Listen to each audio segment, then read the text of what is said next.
My life was quite messy. I was being pulled from pillar to post, saying yes to people, people pleasing, not living life on my terms, and eventually I burnt myself out.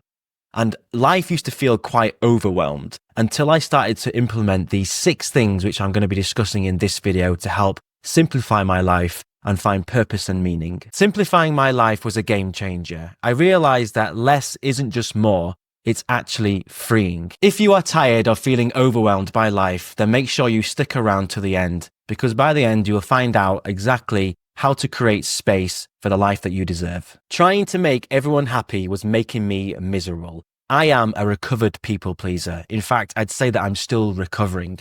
And over the years, I've been working with my coaches to understand where this people pleasing came from and to make sure I've got good strategies in place so I don't people please and just say yes to things that are against my values. Because that's what I used to do. I used to say yes to things externally that I really didn't want to do. And I'd just people please. And if you're a people pleaser, you're just pleasing the other person, but inside you are crying and you're beating yourself up because you wish you didn't do that thing.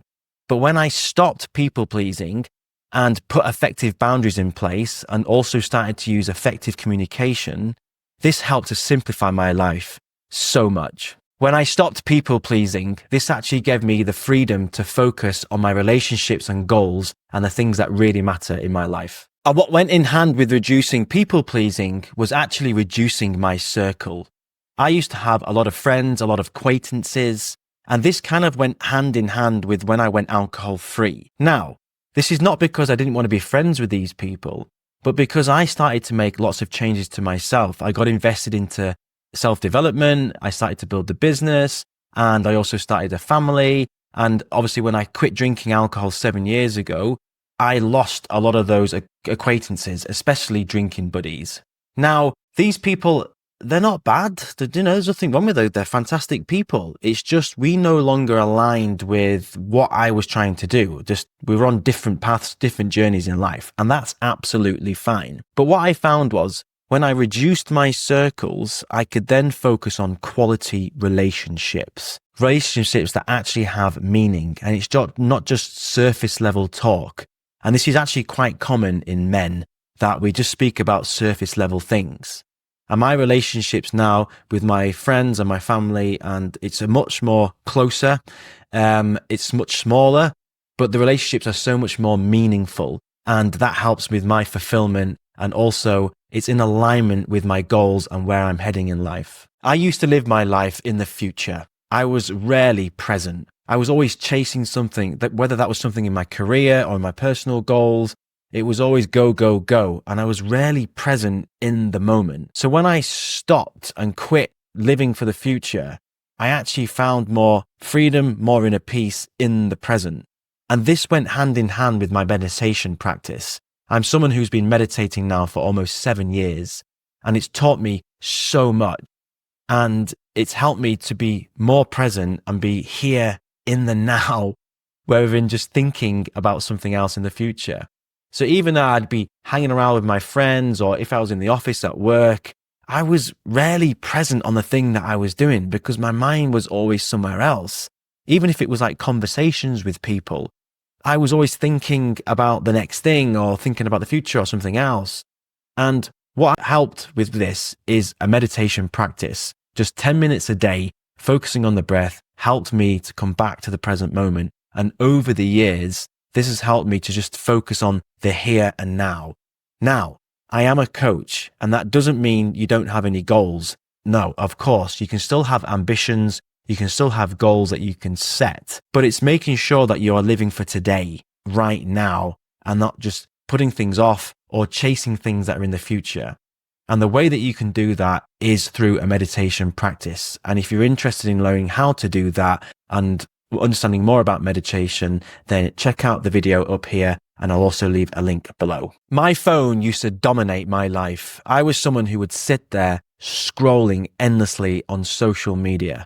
I'd also be quite distracted by my phone, even if I was out, if I was with friends or family.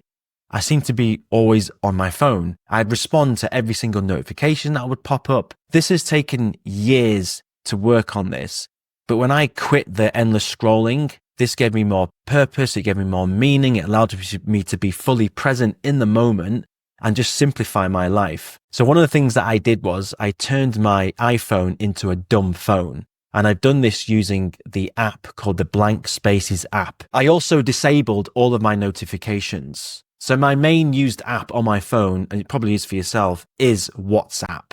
I don't receive any WhatsApp notifications whatsoever, because if I did, I would be responding to picking up my phone every 30 seconds.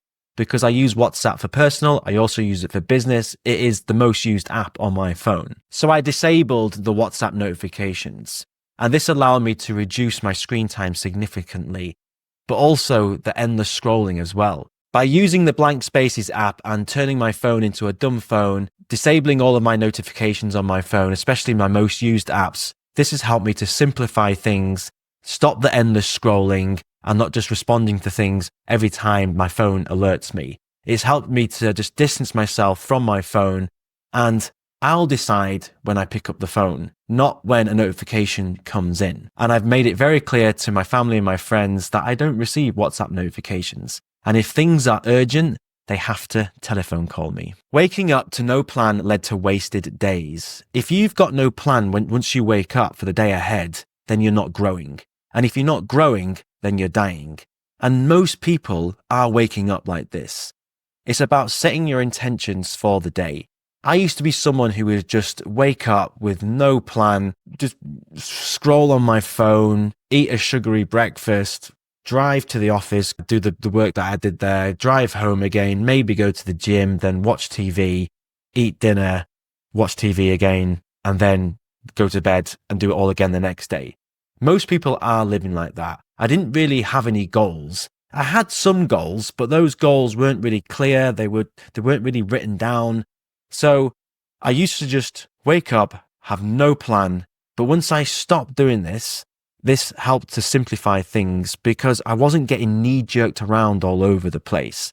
So it's very linked to the people-pleasing as well. But having a clear purpose, having clear goals, and setting intentions for the day ahead, and this may just be one or two things that you're going to do today, having this clear vision for the day and set intentions really helped to simplify my life. Quick water break, wet the whistle. A simple plan each morning helps me feel accomplished and less chaotic. You either have order or chaos. And this links into the next one about being a hoarder.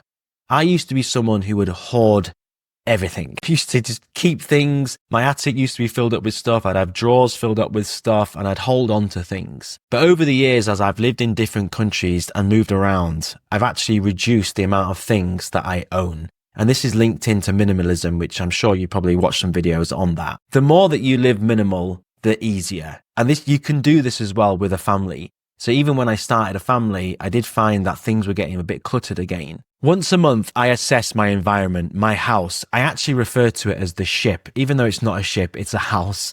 But the reason why I refer to it as the ship is because the ship is either sailing or sinking, or it's hitting troubled water, which means it's all chaotic and there's no structure and everything's getting all over the place. So once a month, I assess my house, my ship, and to make sure that it's sailing well, everything is working well, and how can I further enhance the environment to simplify my life? I also bring things into tech, whether that's using Alexa, not now Alexa.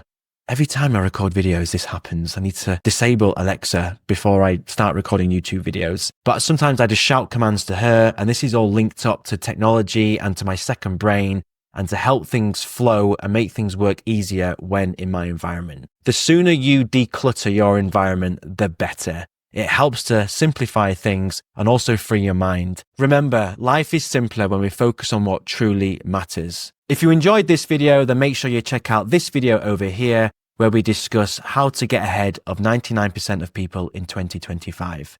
Thanks guys, and we'll see you in the next video.